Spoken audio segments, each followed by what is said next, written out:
At the same time, we may also have had unrealistic expectations. We expect our leaders to be superhuman, and we set the standard so high that no one is surprised when they fail. So in my view, we also need to humanize our leaders in 3 ways. First, a leader is not supernatural. He's not a person with all the answers. That's what we should accept about that. Second, she need not be a symbol of perfection. She can have flaws just like all of us. Third, we cannot insist upon a guarantee of victory. A leader must be given a fair chance of failure.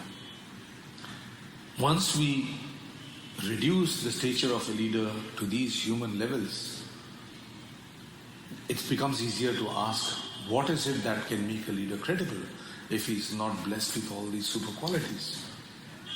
And here I propose 5 qualities which I thought of preparing for this speech. 5 qualities which everyone can have. We don't have to be born with these qualities, but we can cultivate them. 1, clarity. I think leaders need to have and bring a clear purpose and vision which is affirmed by all. The second is equity, an inner sense of fairness and equidistance. The leader does not play favorites. The third, and I think this is the most important one, is courage, but courage in the sense that courage to decide amidst uncertainty. And more importantly, the courage to exercise a choice between 2 imperfect paths. It's always easy to select between 2 goods because there's nothing to lose. It's very easy to select between a good and a bad because it's clear. But real courage is about exercising a choice between 2 imperfect paths or 2 bads. The 4th quality is integrity. There should be no question about a leader's personal agenda. There should be no hidden agenda or stake or an axe to grind. And his personal passion and drive should be visible in the common interest. The last, it's easy, it's accountability. A leader has to own responsibility not only for her actions, but also actions taken in her name. So that's clarity, equity, courage, integrity, and accountability. CEICA. How many names come to your mind when you put these qualities as criteria? I don't want you to say any names because everyone has personal preferences and judgment.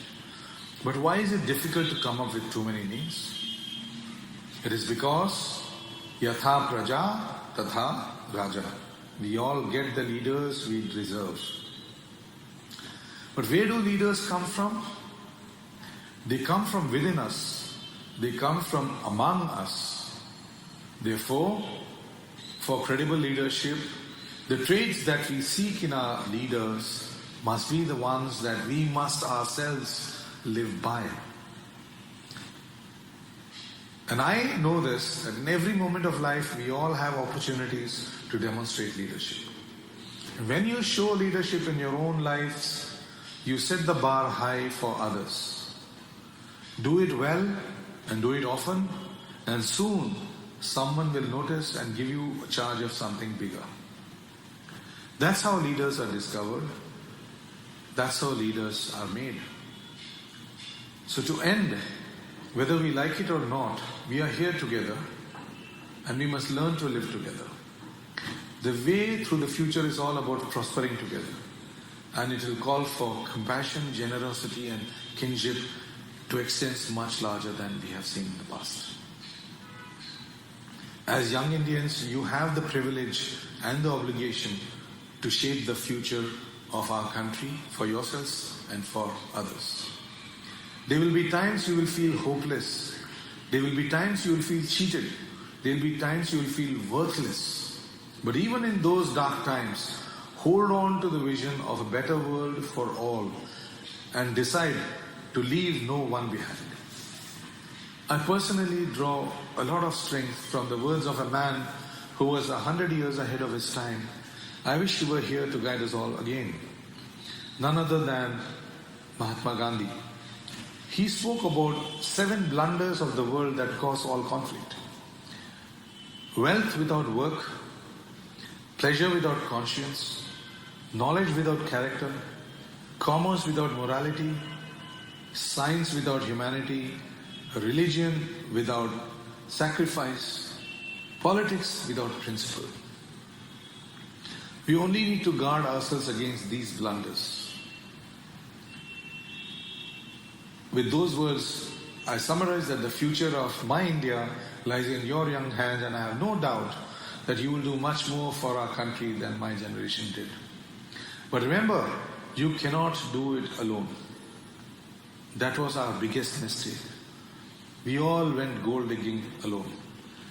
So let's make a small, humble beginning right here today. I'm going to play a small music clip which I think symbolizes the vision of young India. It's from a very popular Tamil movie. My wish and request to you all is that as it plays, you join hands and form a chain of unity here and now. In your hands, in your hearts, hold a vision of a better India, a better world, a better tomorrow for you and for the one next to you. You might feel shy, embarrassed and resist the effort, but break out of your cocoon and reach out in trust. Hold out a hand, offer your hand to the next one. Because there is only one way you can all win, and that is together.